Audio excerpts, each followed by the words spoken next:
afternoon. I'm Robb Boskamp, and you're listening to South Texas Midday. Thank you for joining me on this Wednesday, October 8th. During yesterday's regularly scheduled meeting, Corpus Christi City Council approved a $1.8 million cooperative agreement between the city and Nueces County for the Corpus Christi Nueces County Public Health District. This agreement, which County Commissioners Court approved last month, will ensure that rural health services continue at Calhoun Clinic services in Robstown, as well as the mobile health clinic bus services throughout the county. In 2022, the city became the sole operator of the CCNC PhD under an initial cooperation agreement with the county. This latest version of the agreement secures a contribution of $1.8 million from the county for fiscal year 2026.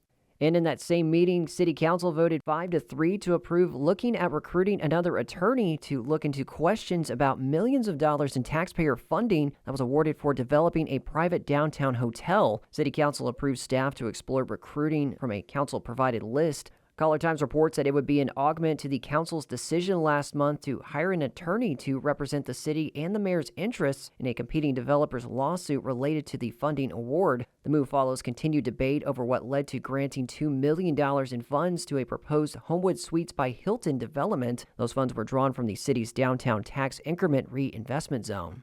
Yesterday, 14th District Court Judge Ina Klein dismissed the 2002 capital murder case against Joe David Padron. Padron was officially released yesterday, nearly 2 years after bonding out of jail while awaiting a decision from the Texas Court of Criminal Appeals. He was convicted in 2004 for the 2002 shooting deaths of two 19-year-olds, which prosecutors at the time described as a gang and drug-related dispute. Padron was sentenced to life in prison and spent more than 20 years behind bars before the Texas Innocence Project took on his case. The state's highest criminal court overturned his conviction back in April, ruling that false testimony played a role in his original trial. And the trial of one of the former Uvalde CISD police officers charged with child endangerment in connection to the 2022 school shooting in Uvalde is being relocated to Corpus Christi. That trial is set for January 5th. Texas Public Radio's David Martin Davies reports. Adrian Gonzalez was indicted on 29 counts of child endangerment and abandonment related to alleged actions or inactions during the May 24, 2022 school shooting. Gonzalez has pleaded not guilty to all the charges. Gonzalez's attorney, Nico LaHood, said he's pleased with the moving of the trial out of Uvalde. We were just looking for a jury pool and a venue that wasn't so emotionally tied to the tragedy and the evil event that happened. LaHood said he would have no objections to allowing cameras in the Corpus Christi courtroom so families in Uvalde can view the trial, but that's up to the judge. It's an open courtroom, but I obviously am not going to be able to accommodate everybody if everybody wanted to come. So that'll be part of our free trial matter that we'll take up, I'm sure, before the trial date. 19 children and 2 teachers were killed in the school shooting. Law enforcement response was heavily criticized, especially the delay of over 70 minutes before breaching the classroom where the shooter and wounded children were located. Former Uvalde CISD Police Chief Pete Arredondo also faces 10 counts of child endangerment, and he will be tried separately. I'm David Martin Davies in San Antonio. Yesterday, the Nueces County Board of District Judges appointed certified public accountant Elias Sissimus as county auditor effective November 3rd. He will succeed interim county auditor Constance Sanchez next month. Sissimus brings experience in accounting, auditing, and public finance to the role. His background also includes leadership in governmental financial operations. As the chief financial oversight officer for the county, Sissimus will be responsible for examining and approving disbursement of county funds. ExxonMobil will postpone its plans for a large new plastics production plant in Calhoun County. Texas Tribune reports that construction was initially planned to begin next year on the $10 billion facility on the Gulf Coast. Officials said in a statement that current market conditions were the reason for the slowing of development for the Coastal Plain venture. 6 weeks ago, a county district court judge invalidated a local school board's decision to negotiate a tax break agreement with Exxon following a lawsuit from 77-year-old Diane Wilson and her group, San Antonio Bay Estuarine Waterkeeper.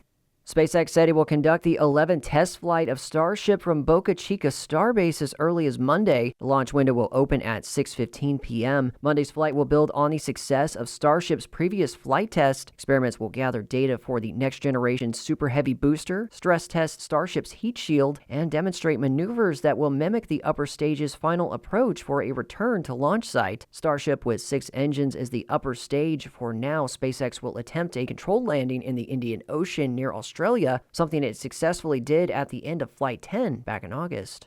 The most common of all neurocognitive disorders you might have or know someone who has dyslexia. According to the International Dyslexia Association, it is a language-based learning disability characterized by difficulty with accurate or fluent word recognition, poor spelling, and decoding abilities. It affects 20% of the population, including Miss Texas United States 2025, Madison Hickman. KEDT's Emily Salazar has more. Madison says her mission is to give parents, teachers, and guardians of a child with dyslexia a place to start to help the student overcome their learning disability, something she said wasn't available to her mother when she discovered her child had dyslexia in the 3rd grade. I was raised by a single mom who didn't know the first thing about dyslexia, and the minute that she thought that it was a possibility, she asked one of my 3rd grade teacher at the time, and my 3rd grade teacher said it was a possibility. I had all the right symptoms, but at that point it was too late for me, and I was just going to be damaged and behind my whole life. My mom was always my biggest advocate growing up, and even now she's still my #1 supporter. My goal is to advocate for the children who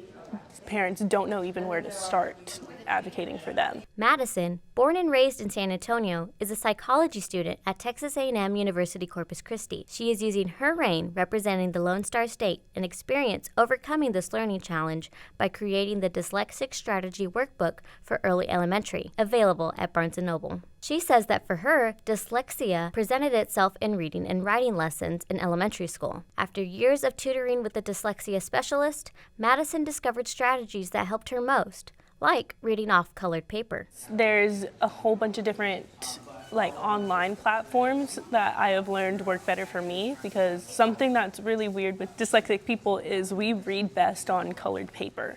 When I was in high school, I used to print out all my sheet music and for band out on colored paper, or all of my debate cases were on colored paper because it was just way easier for me to read. She has incorporated strategies like this in her workbook, which includes 10 lesson plans that guide a child's teacher or guardian through hands-on activities that will strengthen their students' word recognition and reading skills, and even help build their confidence. Miss Texas is using her project of perseverance with dyslexia as a message for anyone struggling with an obstacle. Whatever battle you're going through at that moment in time is not going to be the biggest thing you face in life. There are so many other things and concepts that you will go through, and if you just keep fighting, you will see all of the beautiful stuff that is going to come from it. For KEDT News, I'm Emily Salazar. Texas has awarded more than $21 million in grants to combat the opioid crisis statewide. 3 Nueces County organizations will receive a portion of the funding to expand treatment and prevention services. KRAS 6 News reports the funding comes from lawsuits dating back to the early 2000s filed by nearly every state in the country. The lawsuits claim that drug companies were downplaying how addictive their painkillers really were. In Nueces County, Amistad Health, the Synacor Foundation, and the Coastal Bend Wellness Foundation were part of over 100 programs selected to receive grant money. The awarded funds will help cover costs for the program, including provider time, behavioral health support, and essential medications. The Texas Medical Association recently expanded its list of resources for Texas physicians on COVID-19 vaccinations. KERA's Abigail Ruman reports that Texas Attorney General Ken Paxton this week claimed the organization was undermining new federal guidelines. TMA's list includes the Center for Disease Control and Prevention's guidelines among recommendations from several medical professional organizations. The Attorney General says the move was a blatant attempt to undermine recent federal recommendations. Dr. J.S. Shaw is the president of TMA. He says the group supports recommendations based on peer-reviewed safety and effectiveness data. The board had a deliberation to decide it's the best thing that we can do so that we can give informed decision to our patients and our physicians. Federal recommendations advocate for a shared decision-making process between patients and providers. Shaw says TMA's list is a tool to help facilitate that discussion.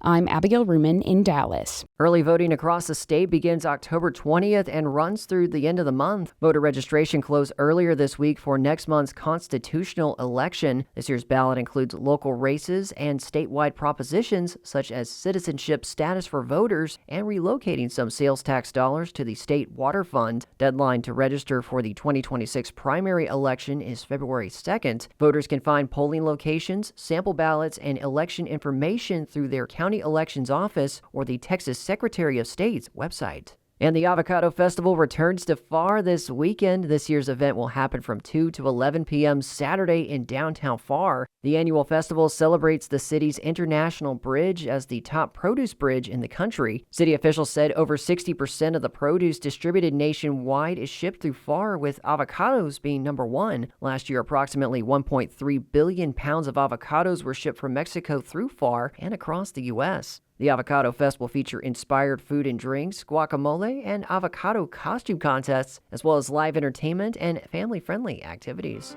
And that is the latest news and information on South Texas Midday. If you happen to miss any stories from today's newscast, you can check out this and previous episodes of South Texas Midday wherever you get your podcasts. I'm Robb Boskamp. Your community arts calendar and more is on the way.